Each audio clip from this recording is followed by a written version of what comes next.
Hi, everyone. First of all, I would like to ask you, do we have any startup founders in the audience? Raise your hands. Yeah, that's a couple, so some of you. And who of you think that it's a challenging task to run a startup? Yeah, that's basically all of you.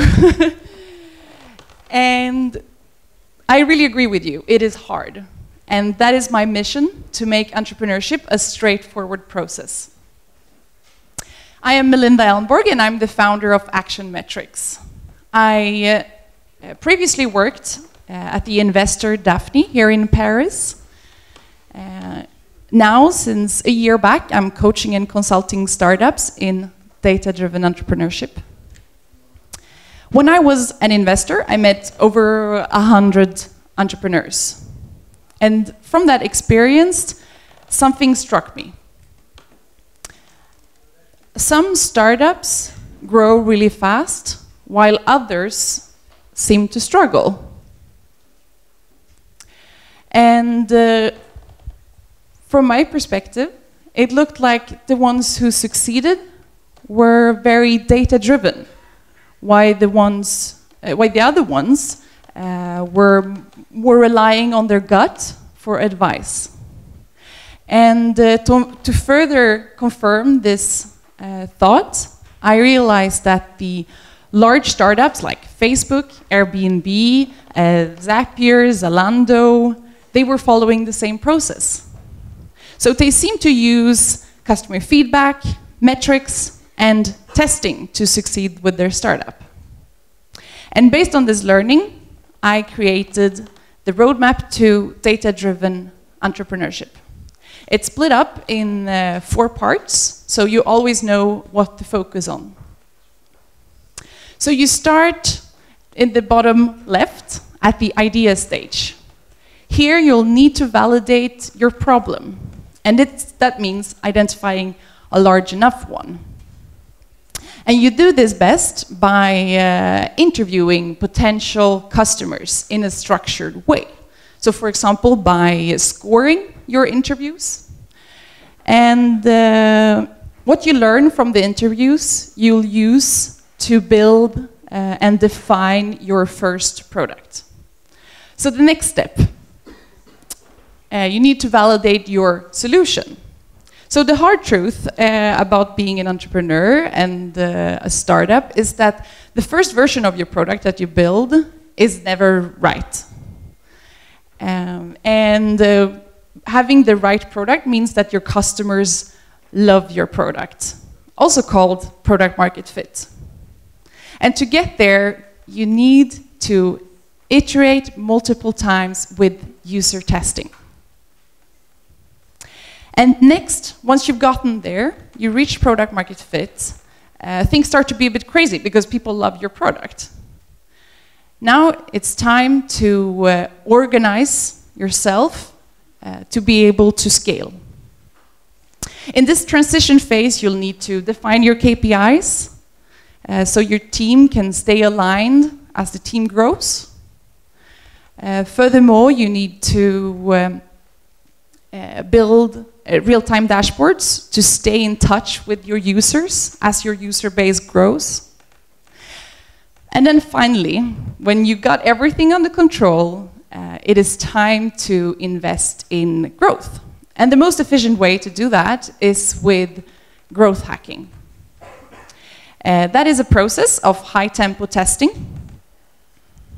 And for example, companies like Facebook, they run 100,000 tests per year. And with that, they develop their product and their marketing. And the result is fast and sustainable growth. So with these 4 ingredients, you can create a successful startup. And at the Action Metrics, we coach entrepreneurs in this process. And tonight we're going to hear some experiences of data-driven entrepreneurship by some investors and founders. So please let me welcome first the investors Willy and Armel on stage.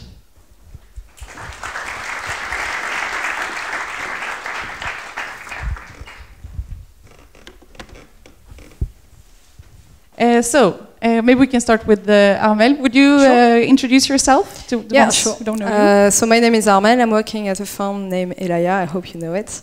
We are VC specialized on early stage investment in B2B, mostly tech startups. So we do mostly seed and Series A investments in all kinds of sectors. We don't have our favorite sectors. We like when there is like complexity in the product. So basically, our DNA is really to invest in tech. Hey, I'm the co-founder of Daphne. It's fund based in Paris. We invest throughout the world. We target startups that we feel have a very strong transformative power, and we invest in pre-Series A and Series A. So basically, our tickets are between 500K and to 5 million. Cool. So, which are your favorite metrics when you evaluate the potential of a startup? It's hard to tell favorite metrics because it really depends on the maturity of the company. Actually, when you invest in pre-seed or seed, there's hardly any data that the founder can work with to drive the company. Actually, there's no data at all. So at this stage, the main fact is to evaluate the capacity of the founder to assess the key data that they will need to scale the company. So it's basically more about identifying the key levers of the business, the right equation between when apart from the key, which is product and market and founders, how they will sell the product, what is the right pricing, and so the right consequence of that is what kind of acquisition I can have to sell my products, that kind of stuff. So it's basically an equation, and the founder at the early stage moment must have identified the right levers for the future and for the scalability. But there's not enough data at this stage to be like data-driven. It's too early. And then later on, at the Series A, when you have more data points, it's really about assessing precisely, based on the first quarter of business, which one, if the equation is right. For example, about client acquisition, if you have an enterprise SaaS product with long sales cycle, you will need probably to have sales on the field. So you have to have a pricing which is adequate to that. You cannot sell like 100 euros per month. So it's that kind of equation that we need to see, and you have the early traction that validates that kind of equation. Cool. I guess when I started to invest, I was in love with metrics that showed satisfaction, so basically NPS or such metrics, and I thought it was a very good forward metrics to predict how people will keep on using the products and will pay for the product. At a certain time, you start to see that you need to really differentiate the stages of the company, the type of products and business model. And so it's very different to look at hardware company or SaaS companies or market type of companies. And also you add over time many more sub segments. So you will add SaaS marketplace or market networks and so on. And you start to build up benchmarks, and you start to say, okay, this is a metric that I like, but the biggest hassle, I'd say, is exactly what you said, is understanding what exactly is a metric that makes the most sense for a typical business in a specific market situation. And you might say like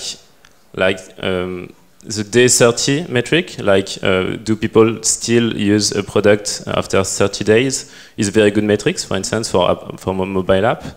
And then you start to see, okay, but for that specific segment, like a good user is more using it on a weekly basis. And so you say, okay, maybe it's not a day 30 type of approach. So I'm afraid I don't have favorite metrics. So if we take some examples, if we, for example, have a SaaS product and they want to raise 5 million euros, what would you like to see as performance? I think for 5 million euros, you must see a little bit of metrics, actually. Yeah. Well, there's the classical ones for SaaS. It's MRR, so monthly recurring revenue, and the business velocity, meaning the growth of MRR, and the time frame. And then you have the stickiness metrics, such as the CAC, the client acquisition cost, which is key.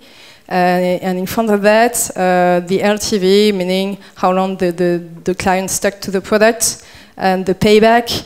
The idea is not to have to have a balance between how much a client costs to acquire and then how much it will provide in terms of value.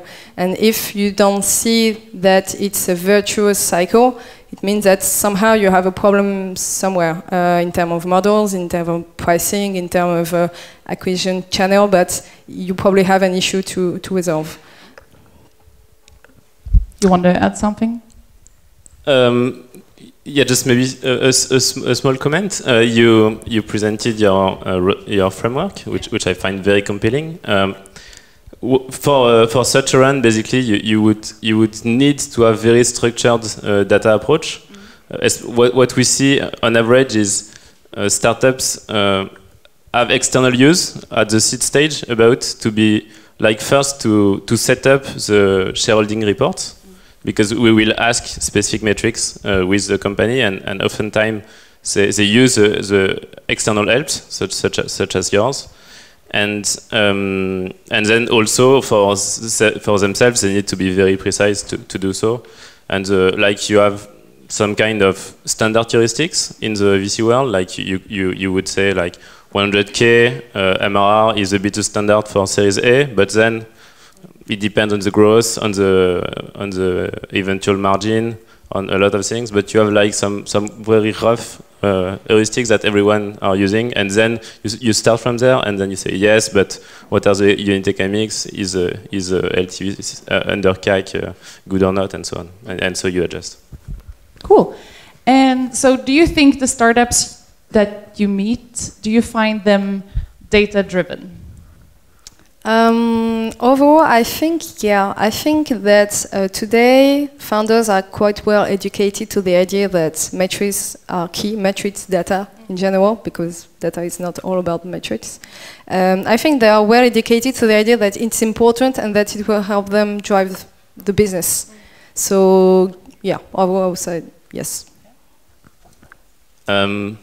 For me, in fact, I don't know if it's what you mentioned when you said data isn't metrics. Can you elaborate on that, maybe? Yeah, sure. Well, you have all kind of data, so data, metrics, KPI, like revenue, etc. goes. But I have an example in mind. We have a portfolio company who built the product on an ad tech business model and is now shifting to SaaS. And they have a really precise roadmap of the steps to achieve to deploy the SaaS model, and it's really not about only the KPI. And they are really data-driven in the fact that they are really monitoring closely all the steps of their roadmap in terms of product development, talking to the clients, building the MVP, etc. And this is data collection and use of data, really efficient actually. But it's not all about KPIs, because at the beginning of the project, we don't have the KPI to see if the SaaS model will work, but still they are data-driven, so yeah.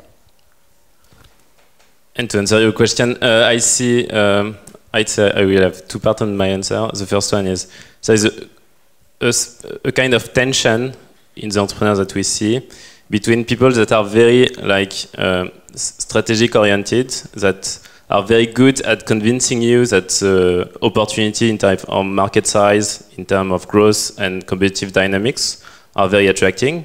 This is one profile of entrepreneur, let's say. And then you have like more product entrepreneur, which are very like makers, very precise on the funnel, the retention, the acquisition, and so on. And so basically, one of the difficulty for us is to find the right balance when you see this, And it's quite rare into the funding team to have the both very good storyteller in terms of the strategic opportunities and very precise product-oriented people. And so if you see that, it's an obvious bet for us, I'd say. Like you feel safe and you feel the execution will be tremendous. Yeah. So basically, it's really about the complementary between the founders team. Yeah, one of each, the best. And so then when you invest in a startup and the work starts on joining board meetings and communicating and helping the startup, so what role do you think metrics play in that exchange or in that relationship? So I think it's a basis of discussion. Because we have in mind the idea that VC will just ask a lot of KPIs and basically we just trim KPI all night, but it's really not the case. It's just, this is often the first thing we do with the entrepreneurs because we invest at early stage, so there's a lot of things to build, including the KPI dashboard. So it's basically the first step, but the idea is not to have like tons of KPIs over 30 slides. It's really to work on these levels of business, which will drive all the discussions, all the strategic discussions. So the idea is not to have board meetings in which we talk about KPIs. It's the opposite, actually. The more we have them before, it's self-explanatory, we have agreed on them, etc. And the more we can spend time on the strategic issues, which are often reflected in those KPIs. So it's a support of discussion, actually. I'd say like the more mature your company is, the more sophisticated and precise you need to be in your forecast, and you need to really understand the metrics. Like if you're a public company, you need to be very precise in your quarterly forecast. If you're a Series B company, you need quite precise on like semester, quarterly, if possible. But like we wouldn't say, okay, you make a difference between what you projected and what you actually realized. It depends a lot on the models, of course. If you are if you monetize from the very beginning, like if you do SaaS, it's quite easy to make modelization. It's basically growth, and then you start to work on your contribution margin or your fixed cost. So it's more that data-driven analysis, and for others, it's very hard to predict at that stage of the company. So this is the first thing, maybe. And the second thing is I think there is a big distinction to make between having the data, building a dashboard, and then leveraging the right way the data. Like data analysis is very difficult to do. Like there are a lot of difficulties between causation and correlation, for instance. It's very hard to say that the past data will be predictive data as well, because at the very least because your environment are changing, like people are getting more resources, people are adapting to the game, so this is, you need to be very thorough on your data analysis, and I insist for that. Never underestimate how difficult this is, and always get support from people very good at doing that. And then I think on the other hand, when you start to be very sophisticated in terms of data analysis, the risk would be to forget that a lot of strategic moves are bold moves that can be built also on intuition and that do not rely only on data. And so I guess this is what happened in the boardroom, basically. There is a book that has been published recently from 3 McKinsey's partners that is titled something like Escaping the Hockey Game, I think. And basically what they say was roughly 50% of the decision-making process within the strategic room, so the boardroom, are done more with the discussion than with the plan based on data. So basically, data is a must, but it mustn't kill all the other. No, it's a balance. Yeah. So, do you have any examples of startups that you worked with that you think are really good at this? And so, what have they done, and what did they manage to do thanks to this?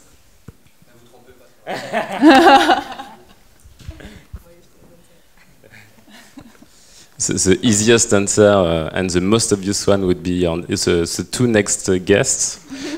Since I know Freightlink more, I would say Freightlink, but I know Side is a very good answer too.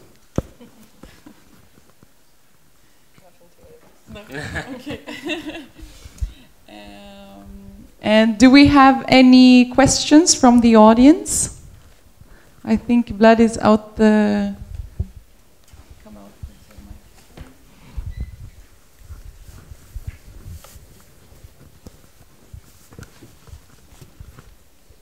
If it's a tough question, you will answer. If it's an easy one, I will answer. No, it's going to be easy. My name is Wajdi. I'm a lead data scientist at a hotel group here in Paris. I have worked for a while with small companies, let's say post the stage of startups, and bigger companies. And the problem here that I personally concluded is that it's not acquiring data or analyzing data. It's the culture. The hardest thing for startups or whatever size the company is how to convince the people that are working in that company, the people that are investing in that company, that data matters. And the other question also is that data is not always a good tool or a good argument to pursue an idea. My question for you is, compared to a small startup called Amazon that grew afterwards, this startup had a metric which is a revenue. Amazon is losing money each quarter. How would you evaluate a startup based on a couple of metrics that can not be adapted to its context? Well, maybe I didn't get the question, but the idea is not... I can rephrase it. If I understood well, you said that some metrics are not adapted to some startups. So how would we perform the analysis? Exactly. Well, there's always some data that can reflect the business. Well, that's what I think actually. Because depending on the business, they will be different, but there's always something that can assess the quality of what the team is doing. And if it's not revenue, it may be something else, but there's always something to look at and assess, I think. And I do agree with your first question, which was not a question, I guess. And one of the big challenges is also communicating data, and not only convincing people that data matters and that they need to do data-driven analysis and reasoning, but also communicating data so everyone has the data. And it's a big thing that we tend to do when we invest in startups. Is only the CEO knowledgeable about the data, about the business or not? Have they like dashboards publicly displayed within the office and so on? So I do agree. About Amazon, it's a profitable company, Amazon. They don't lose money. But they have a big trade-off about growth and profitability, and about that, it's very close to what we see in startups. Basically, they choose always to reinvest and invest more to accelerate growth. And I don't know if I'm not sure of the last question. Which metrics would you pick for each startup or for each sector? Do you have a fixed metric, for example, revenue, based on which you will evaluate all the startups at the same time, or for each context, for each industry, you would change your point of view? Well, basically, I think we always look at revenue, actually, yes. We can say it's a basic metric, but it doesn't mean that it's the most important metric. It's just a basic one that you need to assess in all kind of business. For example, a company which is not profitable, which is something that we deal with every day, the idea here is more to look at the equation in the future. for example. So you will look at revenue, growth of revenue. If the company has the low growth and the model is not profitable and will not never be because of some stuff, well, it's not basically just a wrong model. That's it. But so yeah, I think there's basic KPI that we look at each time, like revenue, like margin, contributive margin, stuff like that. The client acquisition cost is it's something that we look at each time, but it's the ponderation of each KPI may strongly differ from one business to the other. I'm not sure if I answer your question, so don't hesitate to rephrase it if you need to, but. Hi everyone, my name is Ali. I work in data science and analytics. I have a question regarding how, or if you're able to structure the data of potential startups, and if you are, or how soon you will be able to predict if they will become unicorns. That's a tricky one. If we were able to be sure whether or not a company will be a unicorn, will be very lucky investors, but unfortunately not. There's no magical formula. So you just make a bet on several factors, and data KPI is only a little part of them, because we talk about a team, we talk about a product, a market, so it's a whole bunch of stuff. And despite that, you not always have the control of what will happen next, so no magical formula.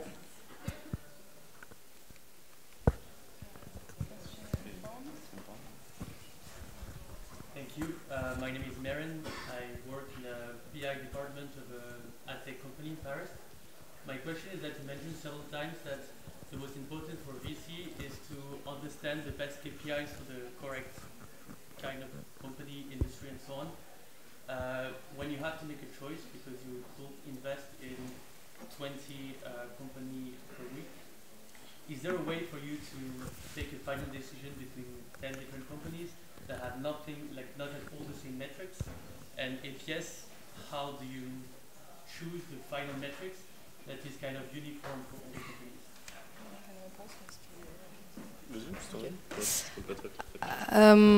If we have to choose among 10 subjects, 10 companies for one investment, I think the choice won't be on the KPI, it will be probably on the team. That's the basic point. Yeah, especially because we are early stage investors. So for us, it's easier. Like when you are very late stage, you look at the monetization. When you are very early stage, you look mostly at the team and the market. And in between, it's harder. And basically, like very like Series A fund, they are very more demanding in terms of data and in terms of proof that you have a product market fit and that you have a strong growth ahead of you. And they need to see that you are already a clear winner in your market, or you should be a clear winner in your market if that type of bet in terms of innovation works. For us, it's not for Daphne at least, it's not the case at all. Like we take strong bets when there are already many players and we don't see who will be the best one. And the trade-off don't appear with the standard metrics. Like if you would have the purity of a uniformed, normalized metrics, it would be really comfortable. But I'm afraid it's not. So one last question.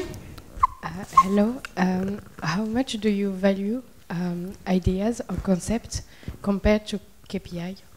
Do you meet an entrepreneur and say, oh, this is the goodest idea ever, but they don't have a good KPI, or they don't know how to sell it or to execute it? Well, I think it's all about balance, because I've never seen a startup with a great project and nothing to show, or at least having some ideas about how the business will be driven, what kind of business model it will be. So there's always something to look at. Even if it's only ideas, there's always something to discuss. And so you will just validate that the vision is right. So yeah, it's a balance, and there's always both to look at. Actually, we have to look at both. For me, there are two aspects in your question. The first one is, at which stage are you comfortable into investing? Like, do you invest in seed, or do you invest when people have really nothing, or just a deck and just the idea? Certain funds do that. We did that. We did that like 7 times on 25 companies when entrepreneur had basically on his deck. But as a fund, it's very difficult to do if you don't have a strong relationship with the funding team to be reassured on their execution ability. Basically, you know that these people will be able to achieve what they try to achieve because they've already done that, or you know them since you already worked with them. This is the first aspect of the question for me. And the second aspect is, to what extent do we look only at data, or do we take also leap of faith, saying, okay, the data maybe is flat at one stage, but maybe it will grow exponentially after that. And so it depends really on the profile of the fund and what type of companies they do. Basically, if you ask entrepreneur and if you ask the funds, you can have a bit the profiles of the fund. The bigger the fund, on average, the less likely they will do that. But you can find exceptions, and everyone will say we do that because we like to think so. I like to think so, but you should check. Thank you very much to Willy and Armel.